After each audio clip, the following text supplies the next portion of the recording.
বন্ধুরা, আশা করছি তোমরা সবাই খুব ভালো আছো। আজকে একটা মেকআপের টিউটোরিয়াল দিচ্ছি বা একটা মেকআপ ছোটো একটা শর্টস দিচ্ছি। আমি ফার্স্টে ময়শ্চারাইজার হিসেবে আমি অ্যালোভেরা জেল ইউজ করি, সেটাই দিয়ে দিলাম।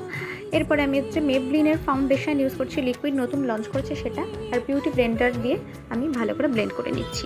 মেকআপ প্রোডাক্টগুলো কিন্তু প্রথমেই বলে রাখি, পুরো ক্রেডিট যাচ্ছে আমার দিদির কাছে। আমার দিদির কাছ থেকে কিন্তু এগুলো নেওয়া। আমি খুব একটা মেকআপ ইউজ করি না কিছুই, তার জন্য কিন্তু আমি কনসিলারও দিইনি, আমি কালার কারেক্টারও কিচ্ছু দিইনি। এবার ইউজ করছি আইশ্যাডো, যেটা না দিলে নয়।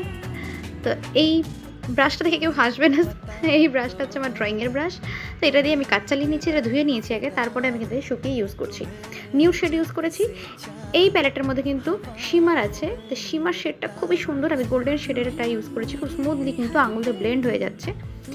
তারপরে আমি আইলাইনারটা লাগিয়ে আসলাম। এবার ফেসেস কানাডার রেড শেড লিপস্টিক দিয়ে কিন্তু আমি ব্লাশার ইউজ করছি,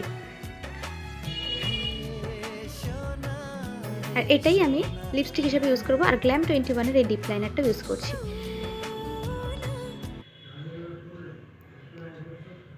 এখানে আমি রেড শেডটা ইউজ করে নিলাম ফার্স্টে।